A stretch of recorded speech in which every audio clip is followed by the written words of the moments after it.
Hello lovely people, it's Cara here and I am so mad. How are you all? I hope you've had a wonderful week and got some sewing done wherever you are in the world.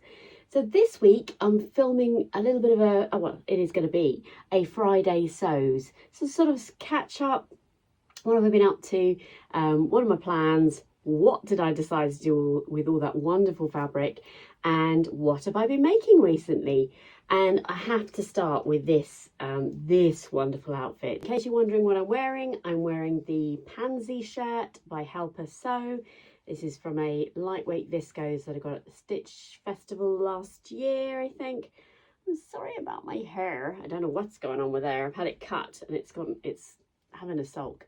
And behind me here is the amazing Daiquiri dress by Maison Fauve, and sort of and this is the Neige Libre jacket in their botanical jacquard. Sorry, the sleeves are a bit aren't they? But anyway, this, I have to tell you, now I've worked with a lot of fabrics, you might have noticed, but this fabric is probably one of the nicest fabrics I have ever worked with, and that is saying something. So as you know, I've just started a recent paid collaboration with Lady McElroy. So a couple of you wondered what I get out of this, as I'll explain in a moment. I do get paid for my work with Lady McElroy and I'm hugely grateful for it. I'm allowed to feature the products I make, and then these products go on to be featured by Nicola, who also works for Lady McElroy, but she has her own company too, which is called All Set to Sew, where she actually, ironically, sells Lady McElroy fabrics. So it's all one big happy family. But this, I had the absolute pleasure of being sent two fabrics. They're both Chloe Chambray fabrics. I don't know what fabric I'm being sent.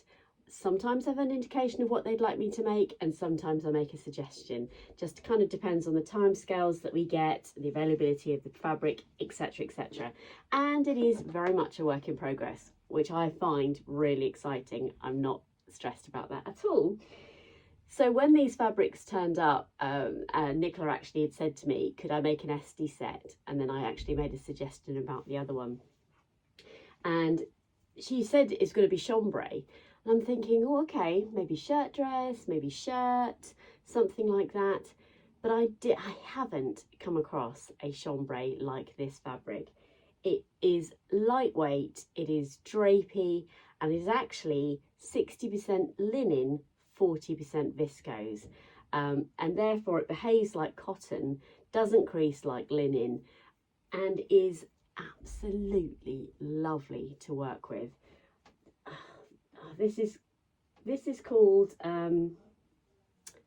Amarachi art. I'll put that on the screen because I think that's right. It's just beautiful. It's like these wild brush strokes. The colour is not really doing it justice because this lime is, oh no, I don't know, maybe it just is brighter kind of in person than it is on the film there, but it is absolutely magical. Now I've made a size 5 here in the Esti Set, which is the Tilly and the Buttons Esti Set. I've made loads of Esti Sets in my time. It was my obsession last year actually to make Estes, and it is the most wearable set I think you could ever come up with. So this top and trousers will be featuring on Sewing Street this week, and if I can I'll leave a link to it below. And I just absolutely love it. But I needed to capture it because it goes off and it lives somewhere else, and I don't see it again in its future. But I'd be crazy not to feature this lovely fabric and tell you about it because, as I say, it's magical. The Esti, I'm sure you're all familiar with it, but it's got this beautiful wide leg trousers, elasticated waist, super simple to make, and even easier to wear. So let me change over what the mannequin is wearing, and I'll show you the next make. Another stunning fabric. I wish you guys could feel this. It's silky soft, got a beautiful drape, and the colour is just, It is exquisite. And when I saw the screenshot of this, you know, the thumbnail on Lady McElroy, because Nicola had said to me, oh, I'm going to send you some Caribbean fusion. It's such a small square. It just doesn't do this justice. I will put in here, probably over the top of this, I've taken a full length picture of both of those outfits, so I'll make sure I include those here somewhere. This is amazing. So I wanted to make something that just let the fabric do all the talking, and this is the Stitchbird Dress by Sewing Revival. It is a devilishly simple dress to make and so lovely to wear. It's got a sort of a mildly cocoon shape at the bottom. I may slice over the top the stock photo or something. You've got a lovely box pleat here, and you can make it in a V-neck or a sort of scoop neck, and I just like the V.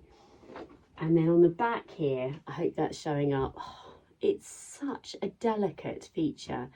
A little bit of a head scratcher to do, but not really. You've basically got 6 notches across the top, and you basically pick up notch 5 and put it to notch 2, and then the other 2 notches match up essentially, and it creates this crossover at the top, which is just such a beautiful feature. It's got grown on sleeves, so really simple, and then obviously just hem it. It's actually finished with a facing. Let me just whiz her back round. It's actually got a facing there, which I just overlocked the edges of, but this is a combination made in heaven. Now, I'm actually relatively new to making items for other people, and I gotta tell you, I don't really want to give either of these makes up. Even though I'm being paid to make them, I want both of these items in my wardrobe. So I'll leave links below to both of these fabrics, but they are both obviously Lady McElroy, and they are both the nicest fabrics I have ever had the privilege to work with. Yeah. Oh, and this has got pockets. Doesn't get any better than that, does it? Really doesn't. Okay, so here we are. It's much later in the week. In fact, I think it's Thursday. So I started filming this little catch up with you on Sunday, I think, and here we are several days later, and I have got a lot of things to show you. I just love sewing. I really do. I'm very passionate about it. I had the best weekend last weekend with sewing friends, and makes me a bit speechless sometimes just how wonderful this hobby is and everything it incorporates. I've washed quite a few of the fabrics that I got at the weekend. They are safely stored on my shelves, which are not overflowing. What is overflowing is my wardrobe. Even Bex asked me at the weekend, she said, Cara, just how big is your wardrobe? I've got a standard wardrobe, but my hangers do have, some of the time, do have more than one item per hanger. And what has recently become one of my absolute favourites, in fact, I have should be an actual thing, I think. I have a trio of daiquiris. That'd make a nice thumbnail, wouldn't it? So I have a trio of daiquiris now, and I think I've shown you this blue one before, but I think it's sliced into the end of my holiday week, and I didn't actually get to wear it in the end because the weather was not how I would like it to have been. So that was really frustrating. I wanted to wear this on a day out, but I ended up wearing the lovely Zenith top with some white trousers instead. But I left it on the mannequin because I wanted you to see once again the detail of this. And if they're thinking this looks complicated, it is not. It is devilishly simple because it's just made with French seams. These lovely pleats on the front, and then if I turn it round, you can see there those beautiful pleats on the back. I think this that might be one of my favourite versions, but all 3 of them, in fact I've made 4 dresses now. Wow, so it's not a trio, is it? It's a quad of daiquiris and a top, so whatever a 5 is. And so I've made the green, as you're aware, and now this is what I was making at the weekend at Beck's Sewing Social. So this is the, it's like an eyelet fabric. Yeah, you can see there, super clever. So I've put my model so close to me now that I'm not going to be able to push my chair back. The same thing. I hope you can see that. I'm such a nutter. some people's channels are, you know, very curated and edited, etc. I am just being me. So I love this, absolutely love it. Yeah, it's just, it's the first time I put it on actually. And I think it's going to be super cool if we ever get any summer. So hopefully last week's summer isn't the end of it. But I don't use the facing on this. So Heather, hi Heather, was at Beck's social last week, and she was asking me about how did I finish the seams, and because it comes with a facing that is scalloped. You can just see it there. You see it's like a scalloped edge on these sleeves, and instead of using the facing, I'm just using a standard, in both cases, standard shop bought bias binding, and that does speed up the process, but not really. It's a facing or it's a bias binding, it doesn't matter too much, the result is the same. Now I've got this fabric on here with nothing, just my underwear underneath, and I personally think it looks fine. I do sometimes wear a slip. The holes on the green eyelet one are actually a little bit bigger, so I wear a slip under that. But you don't need to. I mean, you got the right coloured underwear on or not. I mean, goodness. Anything goes, really, doesn't it? So I'm super pleased with these. I just genuinely cannot wait to wear them. I'm going out this weekend with my husband. We've got Hyde Park on Friday. We're going to see Andrea Bocelli, which is very cool, at the Hyde Park British Summertime concert. And then on Saturday, we're having a mooch around in London. And I'm pretty sure that one of these is going to make it into my suitcase as a nice outfit to wear. And I'll be wearing it with trainers. So sorry I haven't got a picture of me in this one yet, but I will put a picture in. Hopefully I've got one of me wearing either of these other two, just so you can get a better sense of what they look like. But I just love these. But let me take you through the outfit that I was wearing on last Friday, because a few of you have been asking questions about that over on Instagram. If you don't follow me on Instagram, please do. I am so mad over on there on Instagram as well. It has Teely in the background. Life with Teely, by the way, is going incredibly well. We could not have asked for a lovelier doggy, except that she does use her voice more than any of the other two doggies that we've had, but you know, that's fine, but not a lot. So let me get changed and I'll talk you through that outfit from last week. So I'm going to sit a little bit further back so that you can see more of the detail of this, because it's ever so difficult to film and portrait and show you an outfit. But this is the Paula Knot top by Sycamore Road Patterns, and it is utterly inspired by Sarah from So Sarah Style, as I am often saying in my videos. Genuinely love Sarah's style. And this is the fabric that was gifted to me by Andrea from Beyond the Pink Door. It featured in one of her subscription boxes this year. I'm not a subscriber, but she kindly, I inquired about it on the open day and she kindly gifted it to me. So thank you so much, Andrea. So lots of people have asked me about this, because this top is a knot top, and on the pattern packet, if you like, it actually has this tied completely differently, and I actually haven't been able to work out how they've tied it like that, and you actually get more midriff showing. But I've simply it's got two ties that are built into each side, as you can see here, and I've literally wrapped it round and tied it in a bow, and I love it. And then I've made here, these are the peppermint trousers, wide leg trousers. I've used a popper on the top, mostly because I didn't want to risk doing a buttonhole. It's got a proper fly here, lovely big pockets. I don't think it comes with pockets on the back. If it did, I didn't put them in there. Just sit back down again. And this outfit is just dreamy. I think everybody thought I was in a jumpsuit, and in fact Katie from Whatever Katie Sews, who was with me all day, wasn't until the following day she's like, oh, I thought that was a jumpsuit, but actually it's not. So it looks like a jumpsuit. In fact, it looks a little bit like a Zadie, doesn't it? But with the convenience of trousers. As I said in my video last week, and thank you to everyone who's had a chance to watch that, you wouldn't normally make trousers in a viscose because of the construction of the fly and the waistband. But I'm here to tell you that it works perfectly. I've interfaced the waistband and the fly packet and so on, just as you would every other trousers, and I haven't had any issues at all, which for me is quite exciting, because I like the flat frontness or the flat feature of these trousers, whereas you'd normally make viscose trousers and elasticated and therefore you get a slight gather. However, obviously the Pomona trousers that I'm also addicted to don't have so much of a gather, which is nice, but I did have just a tiny remnant. Let me just grab it.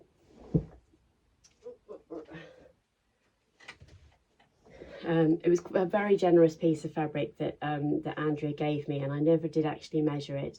So I made obviously the Paula top here, the wide leg trousers, and I've just batch made batch made three pairs. Three pairs of Pomona shorts, obviously not in this fabric, just and these I've yet to put the elastic in. But I basically made I just basically made three pairs of shorts very quickly last night, and this will be so in two pieces, and this will be a very small duo spritz outer top. So that'll be a nice combination as well. So I'll be able to mix and match all of that, but there is now absolutely none of that fabric left. So I'm looking forward to finishing that. But I just love this outfit, and this is what I'm going to be wearing tomorrow to the festival. When I've got my bag across my shoulder, this does open out a little bit, and Ruth, bless her, she said, oh, you got a bit of your bra showing, but it does actually sit pretty nicely, and I'm quite big chested.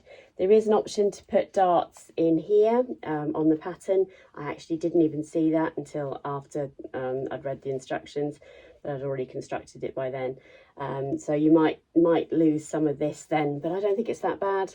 And if I'm honest, I'm amazed that it crosses over enough to cover me. So I'm not going to do the darts on the next one, and there is definitely a next one, which I'll come on to in just a second. What else can I talk to you about? I finished my Thea trousers. They're just here, sorry about that, leaning across all the time. I finished my Thea trousers in the navy linen, and thank you to the lady who said, because this linen is scratchy, and I washed them again, and then the lady said wash them with hair conditioner, I think, which I thought was a good idea. I didn't have a chance to do that, so I just put them in with some fabric conditioner, and they're slightly less itchy. But I've got to tell you, I don't know what it is about these. I wore them to work. They're a perfectly wearable pair of trousers, but now that I've made the wide leg trousers, I think the Theas have knocked into touch, sort of reignited my love of the wide leg trousers from Peppermint magazine. I mean, linen never looks good off the hanger, does it? Or off a person. But I have finished them. I always like to show you what I finished making. And then the last thing I literally finished last night, so I can't show you any pictures of or anything, is I seem to be making things in trios. I absolutely adore this. This is a heavenly dress. This is the Cuba Libre, again by Maison Fauve. Got this beautiful gather across the front and a lovely V-neck. It's gorgeous full flutter sleeve here. And then the brilliance of this is that the whole thing is sort of gathered in, if you like, with this elastic on the back. It's amazing. This fabric is their Very Vert viscose. It does crease, which has been a bit frustrating, but I've actually, fingers crossed, I may have solved that problem, because I use the crease releaser by Lenore, which is just available in the supermarkets, and that seems to have tamed the crease. But hopefully by the time I've edited this, I will get a picture of me in it. This is the sort of dress I would like to be mooching around in London in, but I can't risk getting it into my suitcase and getting out the other end and it be creased up. So, but I think it'll be fine, you know, on those days where you are going out and you sort of take your outfit out of the wardrobe, wear it, etc, etc, but maybe not a suitcase job. So that is absolutely stunning. I just love it, and I can't wait to share that with you. I've already made two other Cuba Libre, so let me put those up here. This one is the Lady McElroy. What do they call that? I forgot what the fabric was, but it is readily available by Lady McElroy. And then the other one I made, which was the first one I made, is from a fabric I got at the Stitch Festival. So yeah, a very, very popular dress from me as well. So very exciting. Yeah, just love everything I'm doing at the moment, and all your commentary and so on. It just brings joy to my heart, it really does. But can I just ask you, if you're watching and you're not subscribed, please could you just take a moment and hit the subscribe button as I inch closer to a huge milestone. But it's drip feeding in, and over 50% of you are watching and you're not subscribed, so please do, it'd make my day. And whilst you're there, drop me a comment, because I do genuinely respond to all comments, and I had such joy last week hearing where you are in the world. I just love it. Here I am in the UK, and actually my biggest following is in America, which I think is fascinating. I love that. So please don't be shy, it's completely free to subscribe, and then you'll get to see lots more content from me. And I'm here on a weekly basis pretty much. Coming up next, I've got so my plans now. I've got so from the remnants, the tiny remnants that I had left over from this fabric and from the two Lady McElroy fabrics that I featured at the beginning. When I said earlier I was batch making Pomona shorts, I've made 3 pairs of Pomonas, one in this fabric, one in the Aramachi art, and one in the Caribbean fusion, because I just thought it would be really handy to have. And I hate having usable remnants. I say usable, there's been some pattern Tetris going on, but I also had enough to make a Paula top from the Caribbean fusion, so I look forward to using that. And I've got a couple of the Giro Spritz tops left over from my previous plans, so I'll get that. There's like 7 things there, but I'll get those made hopefully on Sunday, because I've got a bit of sewing time. But I'm off to see Andrea Pacelli, on Friday with my husband as part of my 50th birthday present. We're staying away in London on Friday night, which should be lovely. So by the time this comes out to you on Sunday, I'll have done all that, but I'll include some footage on that next week. So I hope you enjoyed my catch up and seeing what I've been making. Tell me what you're making in the comments below. Don't forget you can buy me a cuppa over on my Kofi account, and I just love to hear from you. Take care everybody, see you next week.